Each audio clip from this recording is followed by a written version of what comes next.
Now they played old school theory, okay? And in this position, Italian.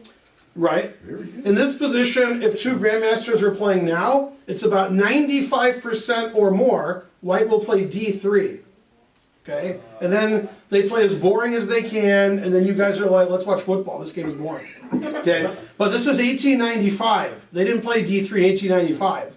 They sacked everything, and then we got to watch it, it was fun. So they played D4. Okay. Now I have a rule, which I've said in all my videos, but you didn't watch my videos, and you forgot when you did watch them. And that rule is, when your bishop's on C5 in a double king pawn opening, which is 50-50, and they attack your bishop, you can either take the pawn or play bishop B6. And the rule is, it depends on whether your opponent's castled. Did white castle yet? No. No, so then you take the pawn. If white had castled already, then you would play bishop B6. And the reason is, when you capture, you can now play bishop B4 check. Bishop B4 is not check when your opponent's castled. So you can't do that. Okay, white gets out of check. If this game was played today at the middling level, 2,000 to 2,500, probably white would play bishop D2. But this was 1895, so they played knight C3. Okay, and both moves are okay. Now the reason grandmasters don't play this is they prefer black after knight takes E4. And you have to know a lot of theory. More than you know in all the openings combined that you know. There's a lot of theory. And you should know it to move 23 at least. And they know that now, but in 1895, you know, they know. So von Bardeleben played D5, which nobody plays, but it's okay. But nobody plays that move. Okay, and they traded, and white obviously castled, because that's the name of the lecture. Otherwise, it wouldn't be castling versus not castling. And you know black didn't castle, because then also wouldn't make any sense, and it loses a piece. So it's funny when castles is an aggressive move. This knight is pinned. If you were here last week in my first class, which is very unlikely. The first class? Yeah, I was talking about absolute and relative pins. This knight is pinned. So by castling, the knight is not pinned, and now we're threatening knight takes knight, winning a piece. So black played the obvious move, bishop E6, defending his knight, developing the piece, and blocking the E file. Pin it. That's a good move. But he played bishop G5 attacking the queen. Ooh. Yeah, attacks the queen. Yeah. And now, even though black was German, he played a move recommended by Frenchmen because it's a retreat. Bishop E7. Exactly. The kids are like, what? Okay, and some of the adults too. Okay, now in this position, there was a lot of trading. Every move was a trade forever until there weren't any pieces left. Okay, so he traded this, traded that, traded that, traded. That's a lot of trading. Now, if it was black's turn to move here, which it's not, I would take black all day. I would castle, and I would say, oh boy, you have a weak pawn. Your goal for the rest of the game is to stop black from castling. And the reason is, if you don't, I have to stop showing the game. This is castling versus not castling. Okay, so what's the obvious move? I'll accept two answers. You. Rook E1. Rook E1. I would have also accepted queen E2. Now, obviously, if black castles, he loses a knight, and my lecture makes no sense. So he played the move F6, breaking the most important rule. Never push the F pawn. That's not a rule. Never play F6. Now, that's a rule. Now, F6 is an important move because he was afraid white would play Rook E5, Queen E2, Rook E1. Steinitz's gun. Because Alekhine's gun is different, and then I'm from Detroit, so I have a different gun. Okay, so F6 prevents Rook E5 and Knight E5. White threatens checkmate. Black didn't want to get checkmated, so he played Queen D7. Okay, now both sides made mistakes, but this is 1895, so give them a break. Okay, so in this position, white needed to play fast, because if black gets developed and castles and puts his rook in the middle, then white has an isolated pawn. And white did Morphy style, because the rook on A1 is no good, and he played Rook C1. And he should have played Rook to D1 for reasons that will become apparent later. And now black made the losing move. True story. Okay, black played C6, which also loses a tempo. What he should have played, strangely enough, was King F7. Okay, now the knight's not pinned, and the rooks can come in the center. And if you attack my king, check. I can't do it.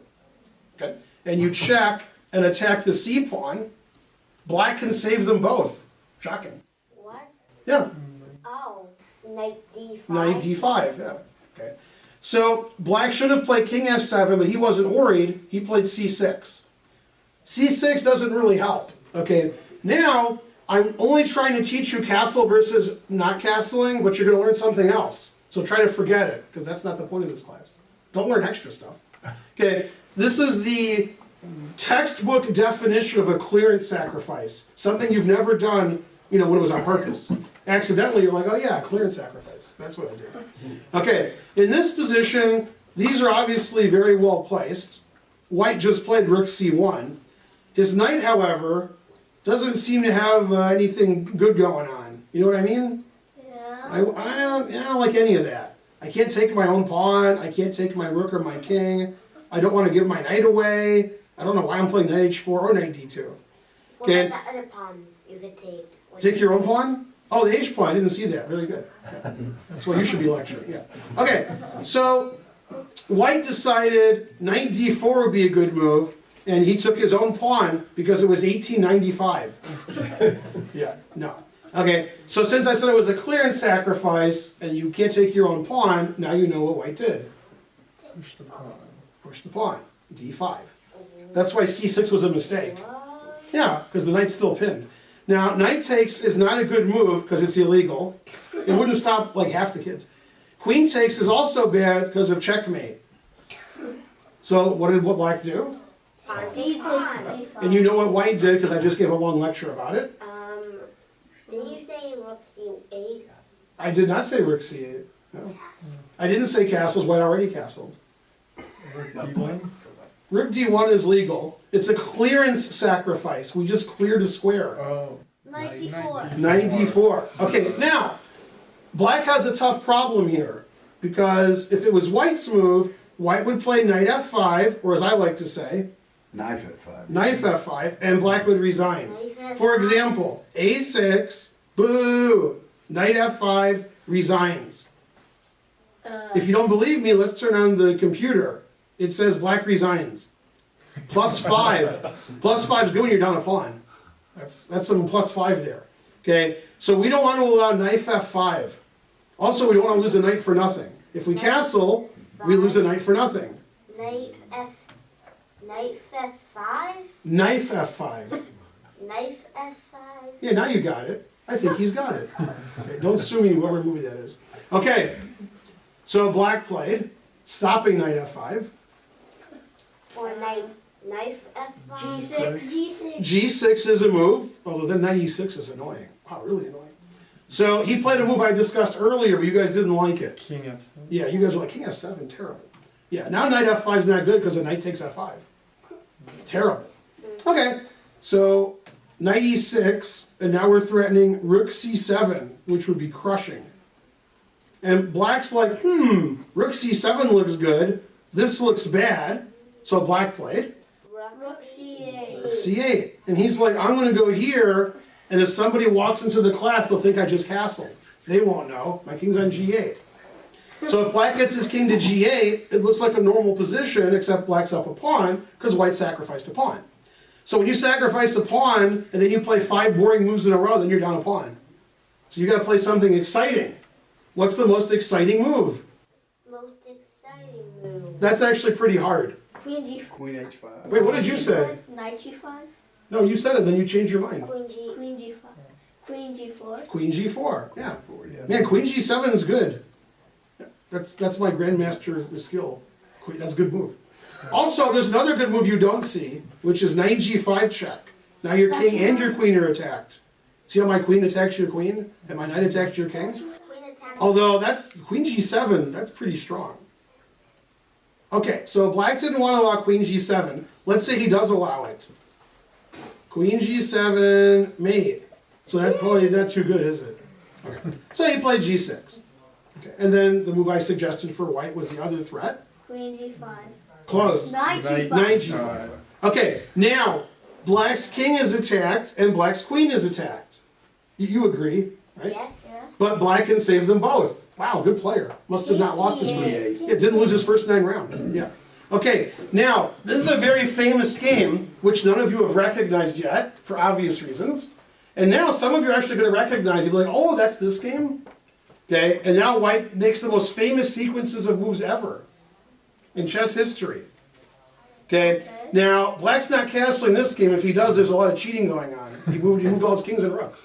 Okay, now again, even though obviously white has an attack, because black's king is on e8, all of white's pieces are attacked. I mean, that's attacked, and that's sort of attacked, and black's a pawn up.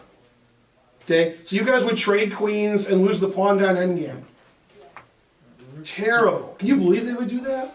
Okay, instead, white played for checkmate. Ow. He played rook e7 check. Now the next move will confuse all of you, unless you've seen the game before. And then you'll still be confused because you forgot. Okay, let's look at the obvious bad moves. King d8, mate. So that's bad.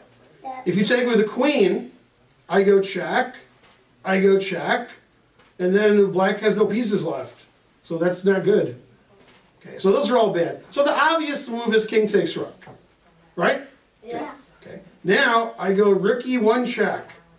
Man, now your king's in trouble because I'm attacking your queen and your king, so you can't play king f8, I'll take your queen.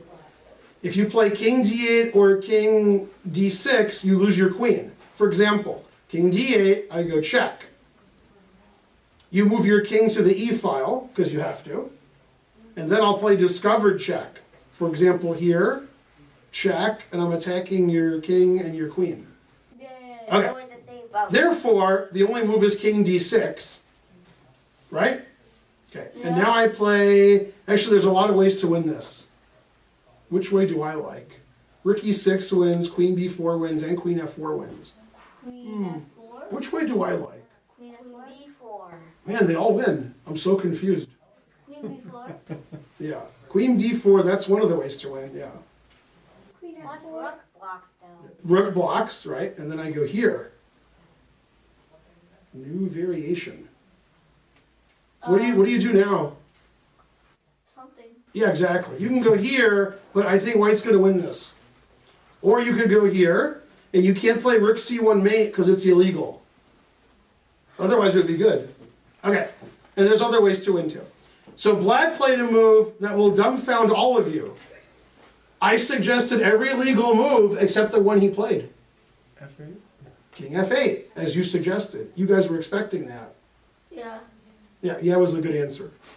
Now, all of white's pieces are hanging, finally. Now, fortunately for white, black has a very serious threat here. Very serious. Mate is serious. Some people think queen takes queen is serious. Also serious, right? Yeah. So if you take my queen, and you have 2 ways to do it, then rook takes c1 is going to be mate eventually, right? And you can't just take on c8 and then take my queen, because I'll still play rook c1 mate.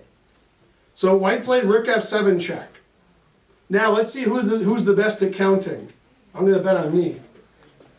You good at counting? How many moves does black have? How many possible moves? Right now? Yeah, right now. 2, Two 3. close. 3. Three. King e8's really bad because of mate and 1. Queen takes, loses as it did before. Check, check, and black has no pieces left. So black played the third legal move. King Queen. G8. King g8. Yeah. Remember all those mates black was threatening? Yeah. Now, if you just walk into the room, you don't know what white played. You guys have been here. You saw white's last 2 moves. So you know what the next move is. Remember what the last 2 were. Now you don't remember? I'll give you a hint. Rook. Played here, they played here. You're gonna keep Okay. pushing and check? Keep doing it. Rook g7. Yeah, keep checking. Okay, now black once again has 3 legal moves. This loses for the same reason it always does, because black's pieces are disappearing. And so you can play king f8 or king h8. If you play king f8, I play check. And now you have 2 legal moves, and they both lose all of your pieces. For example, here, and black will have no pieces left. Okay, So he played king h8. And then check again. Nope. And again, if you take, then I win all your pieces. Okay. Okay.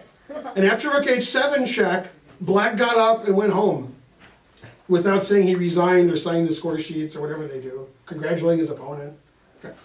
So the game would have concluded if he had not resigned. King g8, check again.